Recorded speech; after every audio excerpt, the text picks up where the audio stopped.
সকাল 7:30টার বেশি বেজে গেছে, এখনো এনার ঘুম ভাঙে না। মাই তুলে একাকার। আরে বাবা ওর, তোর বাবা ডাকছে। রিয়া না প্রত্যেকদিন এমন দেরি করে ওঠে, বাদ দাও তো ওর কথা। হে গাইজ, গুড মর্নিং, কেমন আছো তোমরা সবাই? আশা করছি সবাই অনেক ভালো আছো। আমার আরো একটা ছোট্ট মিনি ব্লগে তোমাদের সকলকে জানাই স্বাগত। দেখো দেখো রিয়া আজকে সোয়েটার পরেছে ফার্স্ট টাইম। তোমরা কি পরেছো সোয়েটার আদেও এখনো? এবছর আজ আমি ফার্স্ট পরলাম। তারপর সমস্ত বাসি কাজগুলো আমি কমপ্লিট করে ফেলেছি, দেরি হলেও কমপ্লিট তো করেছি। এরপর পাশের বাড়ি কাকিমা আমাকে ডাকছে গোবর নিতে, তারপর টপাটপ 3-4 বালতি গোবর নিয়ে আসলাম। যতই ভাবে হাতে লাগাবো না, কিন্তু যতই হোক গোবর তো হাতে লেগেই যায়। তো এই গোবরগুলো আনছি কারণ সামনে আমাদের বাড়িতে একটা অনুষ্ঠান আছে, তখন লেপতে হবে। এর জন্য আগে থেকেই জোগাড় করে রাখছি, কারণ উঠানের যা অবস্থা এখন, তো শীতের দিন একদম ফেটে যায় আমাদের উঠানটা। উঠানের মাটিটা ভালো না বলে এই গোবরে উঠানের কোনাও লেপা হবে না, এখনো 2-3 দিন তো আনতেই হবে। তারপর হাত ধুয়ে চলে এসেছি চা বানাতে। আর এই যে আমার দুই ঠাকুমা বসে পড়েছে, ওদের হাতে দিয়ে দিয়েছি বিস্কুট আর চা, ওরা খাচ্ছে,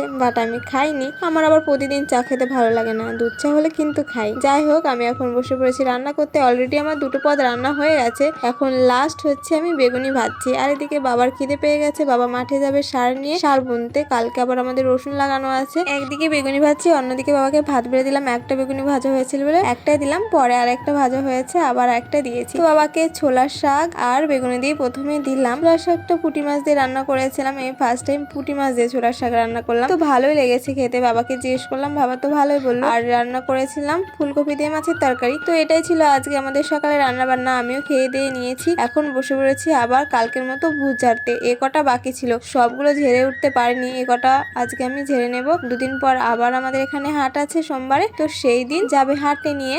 যাই হোক, রিয়া কিন্তু ভালোই রসুন ঝাড়া শিখে গেছে। বাড়িতে কদিন রসুন লাগানো ছিল, তো রসুন ঝাড়া বাছা অনেক কাজ ছিল। এর জন্য আমি কন্টিনিউ ছোট ছোট যে ব্লগগুলো আমি শেয়ার করি সারা দিনের, আমি যা কাজ বাজ করি বা কি করি, তো সেগুলো তোমাদের শেয়ার করতে পারিনি ব্যস্ততার কারণে। আমি তো এই কদিন তোমাদের তেমন কমেন্টগুলো পড়তে পারিনি। এই ভিডিওতে তোমরা ভালো ভালো কমেন্ট করো, অবশ্যই তোমাদের কমেন্ট আমি পড়বো, তুলে ধরবো। তো ভিডিওটা কেমন লাগলো অবশ্যই কমেন্টে জানিও। ভালো লাগলে লাইক কমেন্ট শেয়ার করতে ভুলো না, আর আমার পাশে থেকো এভাবেই। আর নতুন যারা আমার ভিডিও দেখছো তারা অবশ্যই আমাকে ফলো করে পাশে থেকো।